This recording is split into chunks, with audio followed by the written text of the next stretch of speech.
जम्मू कश्मीर विधानसभा के अंदर ऐसे हालात नहीं बने हैं जो बहुत से विपक्षी चेहरे वो लगातार मुस्लिमों को भड़का रहे हैं, आग लगा रहे हैं। कैसे आप समझिए, वक्फ कानून का विरोध विपक्षी दल लगातार करते आए।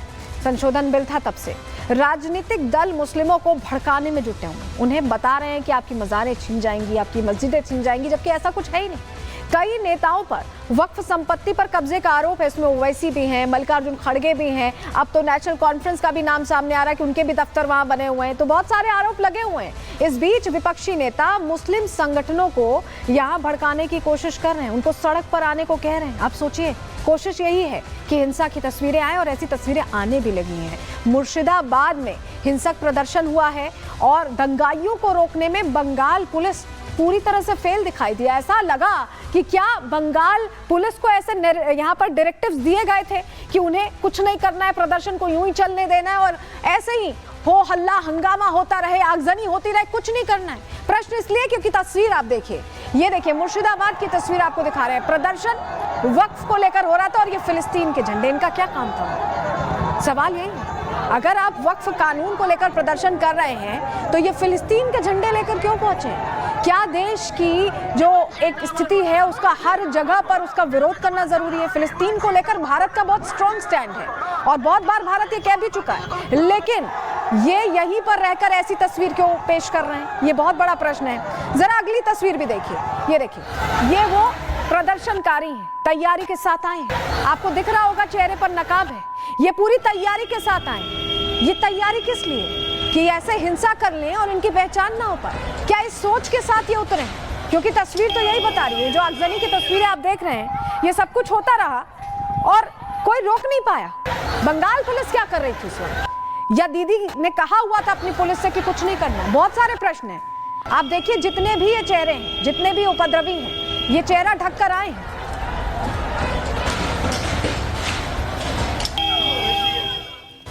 क्या जो बातें विपक्षी नेता कर रहे थे उनके बहकावे में आकर यह हिंसा हुई? सवाल बहुत बड़ा है, क्योंकि पश्चिम बंगाल के मुर्शिदाबाद में कैसे हिंसा की तस्वीरें आई हमने आपको दिखाया। कल शाम वक्फ कानून के खिलाफ प्रदर्शन हो रहा था, प्रदर्शनकारी फिलिस्तीन का झंडा लहराते दिखाई दिए। बंगाल पुलिस वहां खड़ी होकर तमाशा देख रही थी, रोकने की कोशिश नहीं हुई। प्रदर्शनकारी हिंसक भी हो गए, उसके बावजूद उन्हें नहीं रोका गया। कई वाहनों को इन्होंने आग के हवाले कर दिया और इसमें पुलिस की गाड़ियां भी थीं जिन्हें आग लगा दी गई। प्रदर्शनकारियों से झड़प में कई पुलिसकर्मी घायल हुए, लेकिन शुरुआत में इन्हें रोका नहीं गया। जब सब कुछ खाक होता दिखाई दिया तब झड़प शुरू हुई। ये नौबत क्यों हुई, सबसे बड़ा प्रश्न है। लेकिन जिस ममता बनर्जी की सरकार में सब कुछ हो रहा था, उनको जिम्मेदारी लेनी चाहिए थी, कार्रवाई की बात करनी चाहिए थी, लेकिन वो फिर आई सामने और फिर से तुष्टीकरण वाला राग अलापने लगी और कहने लगी कि बंगाल में वक्फ लागू नहीं होने देंगे। फिर से भड़का रही हैं, सुनिए। आप लोगों को दिल में दुख हुआ है वक्फ प्रॉपर्टी के लेके, आप भरोसा रखिए, बंगाल में ऐसा कुछ नहीं होगा जिसमें कोई डिवाइड एंड रूल होगा। आप लोगों ने ये मैसेज दीजिए कि सबको एक साथ में रह के बचना है, जियो और जीने दो। इसके लिए बेसवाल होने का बात नहीं है। दीदी will protect you and your property. If we are together then we can win everything. सुन रहे हैं आप कैसे अभी भी भड़का रही है? नहीं कि प्रदेश में हिंसा हुई है, कार्रवाई करने के बजाय फिर से नैरेटिव सेट करने में लगी हुई है। गजब की इनकी राजनीति है। लेकिन इस बीच बीजेपी सवाल पूछ रही है। ये सुकांतो मजूमदार कह रहे हैं कि ये स्टेट स्पॉन्सर वायलेंस था, क्योंकि पुलिस तो मूक दर्शक बनी हुई थी। सुनिए जरा। स्टेट स्पॉन्सर्ड वायलेंस हो रहा है। इवन जब 2021 का इलेक्शन आ रहा था, जिस समय CAB पास होके CAA बना था, एक्ट बना था, उस समय भी हमने पश्चिम बंगाल में ममता बनर्जी द्वारा स्पॉन्सर्ड ऐसी घटनाएं हमने देखी थी जहां पे ट्रेन जलाई गई थी। ममता बनर्जी जिस तरीके से ये अपीजमेंट पॉलिटिक्स कर रही है, आगे आने वाले समय में बंगाल पश्चिम बंगाल रहेगा कि पश्चिम बांग्लादेश बन जाएगा, इसको लेके आप पश्चिम बंगाल के हिंदुओं के मन में डाउट हो रहा है। और मेरा विश्वास है कि आगे आने वाले चुनाव में ममता बनर्जी को पश्चिम बंगाल के हिंदू एक भी वोट नहीं देंगे। बड़ी खबर आपको बताएं, वक्फ के खिलाफ मुर्शिदाबाद में फिर से हिंसा भड़कती दिखाई दी है।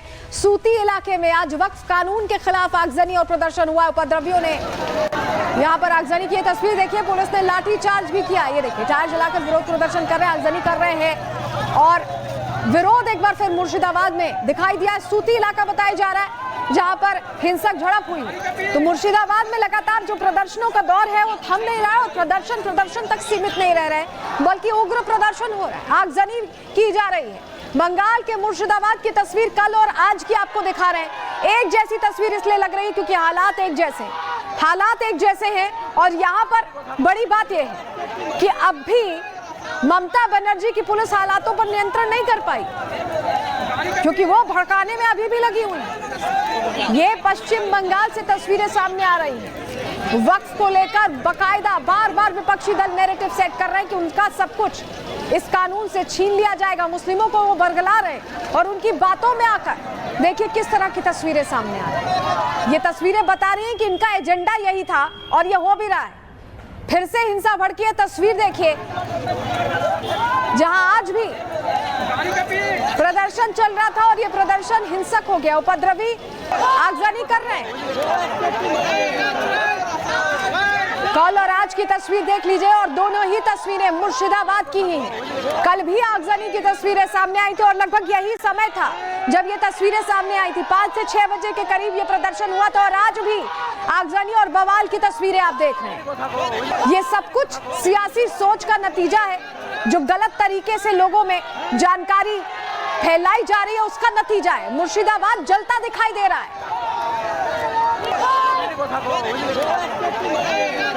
तो कल और आज की तस्वीर देखिए और समझिए कि सियासत क्या ना करा ले, क्योंकि सियासी बयानों का ही असर है जो लोग ये समझ नहीं पाए और उनकी बातों में, राजनेताओं की बातों में आकर हिंसा की तस्वीरें चल रही है। देखिए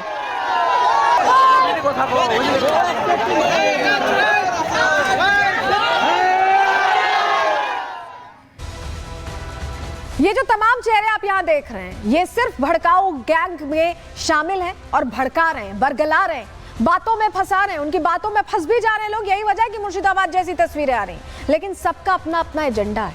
जो लोग इनकी बातों में आ रहे हैं वो समझे, जरा कैसे समझे, एक एक चीज समझिए। ममता बनर्जी दंगाइयों की जो वकालत कर रही हैं, इनका वोट बैंक कोर वही है और उसी के लिए सोचती हैं और सोचने के चलते उनको लग रहा है कि अगर इस पर उन्होंने नहीं कहा तो कहीं वो वोट बैंक खिसक ना जाए, क्योंकि इससे तो भला होने वाला। नैरेटिव तो इन्हें सेट करना है। लालू यादव ने भी चुप्पी साधी हुई है क्योंकि बिहार में चुनाव है इसी साल के आखिर में चुनाव है। ऐसे में उनको लग रहा है कहीं उनका वोट बैंक ना खिसक जाए। अगला चेहरा असदुद्दीन ओवैसी, जो मुस्लिमों के सबसे बड़े रहनुमा बनते, हिमायती बनते, वो वक्फ कानून का डर दिखा रहे हैं, जबकि बहुत सारे आरोप उन पर खुद भी लगे हुए हैं कि उन्होंने वक्फ संपत्तियों पर कब्जा किया हुआ।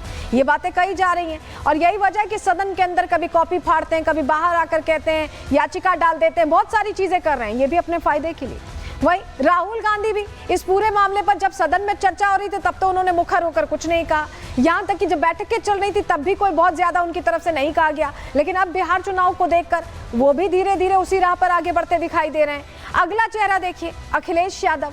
इनको अपना 27 सेट करना है, इनका MY फैक्टर कहीं हिल ना जाए, इस वजह से ये बयान देते रहते हैं, महाकुंभ पर बयान देते रहते हैं, स्नान करते रहते हैं। वक्फ कानून आ गया तो उसको लेकर भी ये कहीं ना कहीं बयान दे ही रहे हैं, जबकि इनकी पार्टी से समर्थित, इनकी पार्टी के दौरान जब इनकी सरकार थी तब कल ही हमने आपको प्रहार में बताया था कि कैसे अतीक जैसे माफिया वक्फ की संपत्तियों पर कब्जा करे बैठे थे, तब इनसे कुछ नहीं किया गया। तो ये वो राजनेता हैं जो अपने फायदे के लिए भड़का रहे हैं, बरगला रहे हैं और लोग उनकी बातों में आ जा रहे हैं। लेकिन हालात जैसे हैं, ममता बनर्जी अभी भी समझ नहीं पा रही और आज फिर हिंसा की तस्वीरें सामने आई। ये तुष्टीकरण की राजनीति इन्हें कहां ले जाने वाली है, रिपोर्ट के जरिए देखिए।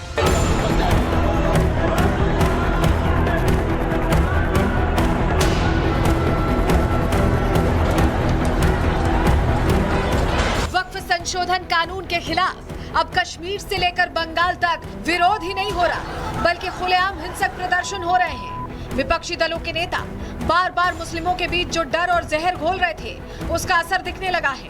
जम्मू कश्मीर विधानसभा में पिछले 3 दिनों से वक्फ संशोधन कानून का विरोध हो रहा है। जनता से चुनकर आए माननीय सदन की मर्यादा को ताक पर रखते हुए एक दूसरे पर भूसे बरसा रहे हैं।